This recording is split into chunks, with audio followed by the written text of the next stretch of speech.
Irán dispara una nueva oleada de misiles y drones contra Israel. Proyectiles golpean la ciudad de Haifa, en el norte del país, mientras un tercero impacta en el sur.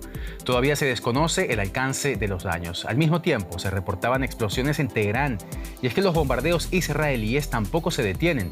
El primer ministro israelí, Benjamin Netanyahu, aseguró que sus fuerzas destruyeron la planta nuclear de Natanz, el principal centro de enriquecimiento de uranio de Irán. Así comenzamos esta nueva edición de DW Noticias en vivo desde Berlín. Titulares. No parece haber señales de desescalada. Desde Teherán hasta el oeste de Irán se han registrado explosiones de misiles israelíes. Según informó la agencia de noticias estatal iraní, el jefe de la inteligencia de ese país ha muerto en los ataques. Desde el viernes pasado, varios misiles iraníes han superado la cúpula de hierro de Israel. Los últimos ataques golpean zonas residenciales en Haifa. El primer ministro israelí, Benjamin Netanyahu, prometió que Teherán pagará un alto precio por las muertes de civiles.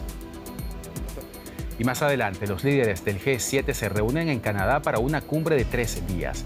Las preocupaciones por la seguridad global se encuentran en el centro de la agenda, con el conflicto entre Israel e Irán como uno de los temas prioritarios.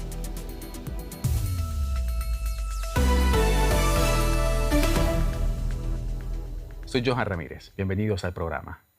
Las Fuerzas Armadas iraníes han pedido que los civiles abandonen Israel para salvar sus vidas. La amenaza no hace sino que crezca el temor en Oriente Medio ante las posibilidades de una guerra a gran escala en la región. Según el Ministerio de Salud iraní, los bombardeos israelíes han causado al menos 224 muertos desde el viernes, incluyendo mujeres y niños. Cientos más han resultado heridos. Israel ha dirigido sus ataques también contra la sede del Ministerio de Defensa en Teherán y otros lugares que, según afirma, están vinculados al programa nuclear iraní. Este domingo, Israel e Irán han intercambiado bombardeos por tercer día consecutivo. Apenas comienzan a conocerse las dimensiones de los destrozos causados en cada país. Las explosiones sacudieron Teherán por tercer día consecutivo. Muchos iraníes intentaron huir de la capital en medio de los incesantes bombardeos. No tenemos acceso a un refugio. No hay refugios en toda la ciudad. No creo que haya ningún lugar al que la gente pueda acudir en caso de emergencia. Funcionarios iraníes afirman que se están utilizando escuelas y mezquitas como refugios improvisados, pero incluso en la ciudad de Mashhad, el lugar religioso más importante de Irán, los fieles fueron sacudidos por una explosión cercana. Se trata de la incursión más profunda de Israel hasta la fecha. Un avión de reabastecimiento fue alcanzado en el aeropuerto de la ciudad.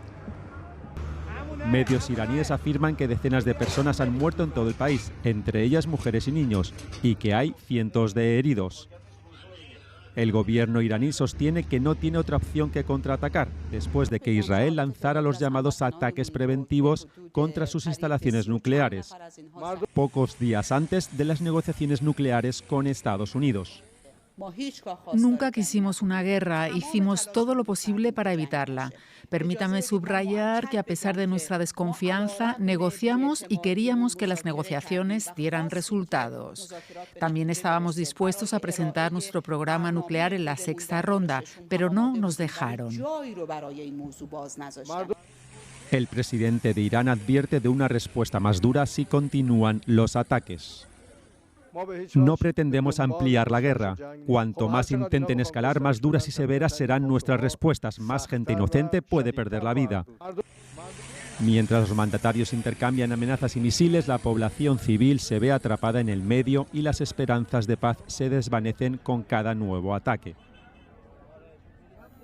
En Israel, el último balance de los ataques iraníes asciende ya a al menos 13 muertos y cientos de heridos desde el viernes, esto según el Ministerio de Salud israelí. Y la espiral de la guerra parece no detenerse, pues las fuerzas iraníes han asegurado que sus próximos ataques serán aún más devastadores y que pronto Israel dejará de ser habitable.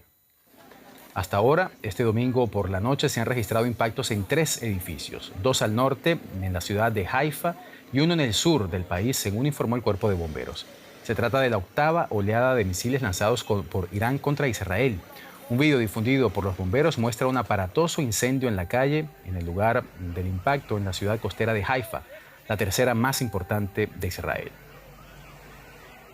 Y más temprano conversamos con la periodista Maya Siminovich, quien está dando seguimiento a la evolución de este intercambio de bombardeos desde Tel Aviv. Le pregunté si todavía hay espacio para la diplomacia en medio de estos ataques cruzados, luego de que el jefe de la diplomacia iraní afirmara que si cesan los ataques de Israel, también cesarán las respuestas de su país. Esto fue lo que nos dijo. Pues Johan, es la pregunta del millón. El que haya dicho esto y que no solamente en Israel no haya habido ninguna respuesta, sino que tampoco en ningún otro lugar se ha recogido, o en el lugar donde cuentan la gente que podría llevar esto a cabo y hacer ruido con esta declaración. Silencio. El lugar para la diplomacia era, ¿no? o podría volver a recuperarse. La cuestión es que no parece que ninguna de las dos partes es favorable de eso, salvo que esta declaración realmente haya sido con intención y que tenga algún aval o algún viso de ser tomada en cuenta, cosa que no parece que está sucediendo. Es muy descorazonador y lo que sienten las poblaciones, la de aquí y supongo que la iraní también, es resignación y que en realidad la vida de la gente no está en las manos de la gente, sino en la de sus gobernantes. La atención se está centrando actualmente en el conflicto entre Israel e Irán y poco se está hablando de la guerra en Gaza y de la situación humanitaria allí. También le preguntamos a Maya Siminovich por la situación que se vive actualmente en el enclave. No porque haya un primer frente que es el iraní, el frente de guerra actual es el iraní, como declararon las autoridades israelíes, y el segundo es Gaza. La situación en Gaza continúa siendo de decenas de muertos todos los días. Hoy el Ministerio de Sanidad, gobernado por Hamas, declara que hay por lo menos 41, la mayoría en las inmediaciones del centro de los centros estos de la fundación apoyada por Israel y Estados Unidos que reparte comida y que están denostadas por las organizaciones de ayuda humanitaria porque no consideran que están haciendo un trabajo humanitario sino político. Los muertos, como decimos, vienen de allí, se acusa a los soldados israelíes de esto y se acusa de que precisamente porque el mundo no está mirando hacia allá ahora hay más laxitud. Eso dicen las organizaciones humanitarias que permanecen en Gaza todavía. Era la periodista Maya Siminovich desde Tel Aviv. El presidente Donald Trump afirmó este domingo en una entrevista con ABC News que Estados Unidos todavía no se ha involucrado en el conflicto entre Israel e Irán, pero que podría hacerlo. Pero al mismo tiempo se mostró optimista respecto a una posible resolución del conflicto e incluso dijo que estaba dispuesto a aceptar que su homólogo ruso Vladimir Putin actúe como mediador entre las partes para llegar a un acuerdo. En su red social Truth Social, Trump aseguró que Irán e Israel deberían llegar a un acuerdo y lo harán. Ese optimismo del presidente estadounidense se ha demostrado sin fundamento en ocasiones anteriores, como cuando dijo que acabaría con la guerra entre Rusia y Ucrania en un día o cuando auguró la rápida normalización de la situación en la Franja de Gaza. Ampliamos la información con el periodista David Alandete, a quien saludamos a esta hora desde Washington. David, un gusto tenerte en el programa. Trump ha dicho que Estados Unidos no se ha involucrado en este conflicto entre Israel e Irán, pero el primer ministro israelí Benjamin Netanyahu dijo hoy que pilotos estadounidenses estaban ayudando a las fuerzas antiaéreas de su país para derribar drones iraníes. ¿Se contradicen estos líderes? Si esto no es una participación directa, ¿a qué se refiere entonces Donald Trump? La Casa Blanca hace una distinción muy clara entre participar con Israel en la agresión a Irán, en la que es un hecho, Estados Unidos no estuvo implicado, pero sí en la defensa ante la respuesta iraní. Es decir, desde un primer momento Trump estuvo intentando disuadir a Netanyahu de que atacara, pero tampoco se lo impidió. Al fin y al cabo, el presidente de Estados Unidos podría habérselo impedido con un ultimátum. Pero después, una vez ya cayeron los misiles iraníes en ciudades israelíes, ahí sí, según han estado aclarando estos días fuentes de la Casa Blanca, ha habido una participación en esos sistemas de detección e interceptación de misiles. Al fin y al cabo, claramente, el material bélico del que cuenta Israel es material estadounidense. Incluso también los misiles que se emplearon en los ataques en Irán en un primer momento. Por lo tanto, hay una participación material en ambos casos y activa en la defensa de Israel. Pues no cabe duda, hay que recordar que Estados Unidos es el principal proveedor de armas a Israel. David, Trump ventiló también la posibilidad de que Estados Unidos, como decíamos antes, se involucrara en el conflicto, pero luego se mostró optimista ante las posibilidades de que el conflicto termine. ¿Tienen fundamento esas declaraciones? ¿Se sabe si ha habido negociaciones entre las partes, por ejemplo? Está claro que hoy, este mismo día, debería estar habiendo negociaciones directas entre Estados Unidos e Irán en Omán, pero obviamente han quedado canceladas. Pero sí, el presidente Donald Trump está inmiscuido. Tanto es así que el sábado y el domingo, desde la Casa Blanca, se ha circulado una filtración que ha llegado a varios medios estadounidenses de que Trump impidió el asesinato por parte de Israel del líder iraní Jamenei. Esto es algo que viene de la Casa Blanca, que han citado diversos medios a lo largo de la jornada del domingo, y que implica el hecho de que Trump está en contacto con Israel intentando contenerle para que el conflicto no escale. Desde luego, el objetivo es que no se abra otro frente de guerra bajo la presidencia de Trump, porque él en campaña fue muy crítico con que se abrieran tanto las guerras de Ucrania como la de Gaza bajo la presidencia de Joe Biden. Y él siempre se ha presentado como un presidente de la paz, pero ni ha podido, como tú decías, solucionar ninguno de esos dos conflictos, y ahora se le está abriendo otro. Pues se multiplican los esfuerzos para desescalar el conflicto entre Israel e Irán. Lo conversábamos con el periodista David Alandete desde Washington. David, un gran gusto saludarte y hasta la próxima. Igualmente, gracias. Y en otro de nuestros temas de titulares, los líderes del G7 inician este domingo una complicada cumbre en Canadá. En el centro de la agenda se encuentran las preocupaciones por la seguridad mundial. Las conversaciones tendrán como eje la escalada del conflicto entre Israel e Irán, pero también el desarrollo de la guerra en Ucrania, las tensiones comerciales y el acceso a materias primas estratégicas. El primer ministro británico, Keir Starmer, se reunió hoy con su homólogo canadiense, Mark Carney, en Ottawa antes del inicio de la cumbre. Starmer señaló que el encuentro representa una gran oportunidad para que el G7 abogue por una desescalada del conflicto entre Israel e Irán en beneficio de la región, pero también en beneficio del resto del mundo.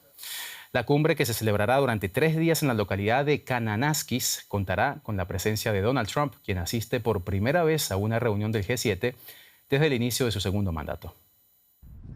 Esto es Kananaskis, en el oeste de Canadá, sede de la cumbre del G7 de este año, donde los líderes se reunirán para debatir la cooperación en asuntos mundiales. El G7 lo componen Estados Unidos, Canadá, Francia, Alemania, Italia, Japón y el Reino Unido. La Unión Europea participa en las reuniones, pero no las organiza, como sí hacen sus miembros por rotación. Canadá también invitó al presidente de India, Narendra Modi, en un esfuerzo por superar las tensiones entre ambos países. La mexicana Claudia Sheinbaum también asistirá. Además, el presidente sudafricano Cyril Ramaphosa y el presidente ucraniano Volodymyr Zelensky. Ambos tuvieron tensas reuniones con el presidente estadounidense Donald Trump en Washington. La agenda del primer ministro canadiense Mark Carney incluye el refuerzo de la paz y la seguridad internacional, el fortalecimiento de la transición digital y el fomento de asociaciones con la industria privada para estimular la innovación. Canadá también quiere convertir la lucha contra los incendios forestales en un tema internacional, porque este verano se enfrenta a un temprano comienzo de la temporada de incendios forestales. Líderes europeos, como la presidenta de la Comisión Europea, Ursula von der Leyen, quieren centrarse en las sanciones a Rusia por la guerra contra Ucrania. Por su parte, ONGs como Oxfam piden al G7 que anule los recortes a la ayuda al desarrollo en todo el mundo. El principal obstáculo es Estados Unidos, cuyo presidente Trump ha cuestionado públicamente la acción colectiva. En su última cumbre del G7 en Canadá, durante su primer mandato, se marchó antes de tiempo y llamó al anfitrión Justin Trudeau deshonesto y débil en redes sociales. Con antecedentes como estos, nadie sabe qué ocurrirá en la reunión de este año. Y antes de irnos, noticias de América Latina. Este domingo se han manifestado en Colombia miles de personas en la llamada Marcha del Silencio, en solidaridad con el senador Miguel Uribe Turbay, víctima de un intento de asesinato el pasado día 7, la protesta quiere poner de manifiesto el rechazo a la violencia que vive la ciudadanía. La manifestación se hace además en un momento de gran crispación política por el decreto del presidente Petro, que convocó para el 7 de agosto una consulta popular sobre su reforma laboral, ya rechazada por el Senado, pese a que son numerosas las voces que advierten que esa iniciativa es inconstitucional. Y así llegamos al final de esta edición de DW Noticias en vivo desde Berlín. Desde donde quiera que nos hayan acompañado, gracias por su sintonía y su confianza. No se despeguen, a la hora en punto volvemos aquí para seguir contándoles lo que está pasando en el mundo. Soy Johan Ramírez. Hasta entonces.